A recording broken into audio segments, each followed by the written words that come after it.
آپ نے 2-3 روز پہلے ہونے والی اس ڈیبیٹ کی تفصیلات سنی ہوں گی اور سوشل میڈیا کے ذریعے دیکھا بھی ہوگا کہ ایک معروف زمانہ ملحد کا مکالمہ ایک عالم دین سے ہو رہا ہے۔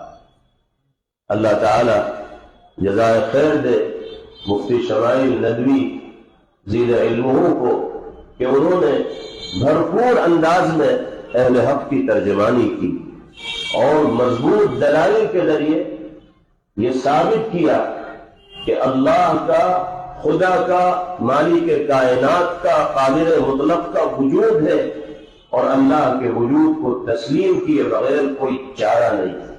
اور جس طرح کی باتیں یہود کے حوالے سے اللہ رب العزت والجلال نے قرآن مقدس میں بیان فرمایا کہ وہ کہا کرتے تھے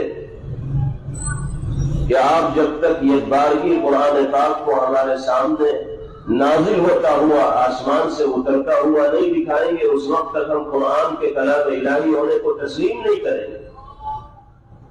یہ حضرت موسیٰ علیہ السلام سے یہ کہا کرتے تھے کہ جب تک آپ اللہ سے ہمارا مواجہہ نہیں کرائیں گے، اللہ کے روبرو ہمیں آپ پیش نہیں کریں گے، جب تک ہم آنکھوں سے اللہ کو دیکھ نہیں لیں گے، اس وقت تک ہم آپ کو نبی برحق ماننے کے لیے تیار نہیں ہوں گے۔ جس صحیفے کو آپ صحیفہ آسمانیہ کہہ رہے ہیں، ہم اس صحیفے کی صحت کو اور اس کی صداقت کو تسلیم کرنے کے لیے تیار نہیں ہوں گے۔ یہ وہ چیزیں ہیں جن کا تذکرہ اللہ نے قرآن مقدس میں فرمایا۔ آپ جانتے ہیں کہ آج بھی دنیا میں اس طرح کی ذہنیت پائی جاتی ہے جو قدرت کے اس عظیم کارخانے کی موجودگی کے باوجود خالق و مالک کے وجود کو تسلیم کرنے کے لیے تیار نہیں۔ ملحدین کا ایک طبقہ ہے جو اللہ کے وجود ہی کا انکار کرتا ہے۔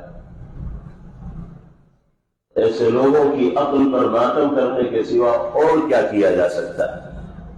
اللہ تعالی نے کائنات میں اپنی قدرت کے اتنے مظاہر پیش فرما دیے ہیں اور باری تعالیٰ کے وجود پر اتنے دلائل ہیں کہ ادنا درجے کی عقل رکھنے والا انسان بھی بآسانی یہ سمجھ سکتا ہے کہ جس نے اس چمن کو سجایا ہے، ہر طرح کی نعمتوں سے اس کو آراستہ و پیراستہ کیا ہے، وہ کون ہے؟ وہی تو اس کائنات کا خالق و مالک ہے۔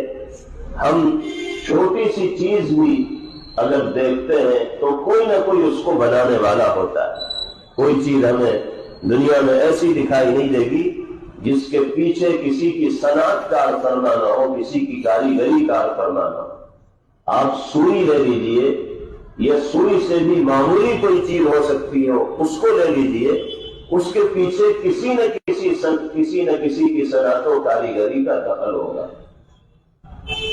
جب سوئی بغیر کسی کے بنانے کے بن نہیں سکتی تو کائنات کا یہ عظیم نظام بغیر کسی طاقت رکھنے والی ذات کی طاقت کے، بغیر کسی قدرت رکھنے والی ذات کی قدرت کے کیسے وجود میں آ سکتا ہے؟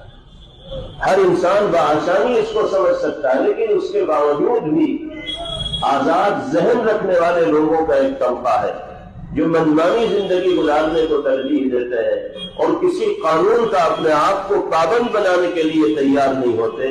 وہ اللہ کی ذات، اللہ کی شان میں گستاخی کے مرتکب ہوتے ہیں اور انکار کرتے ہیں خدا کے وجود۔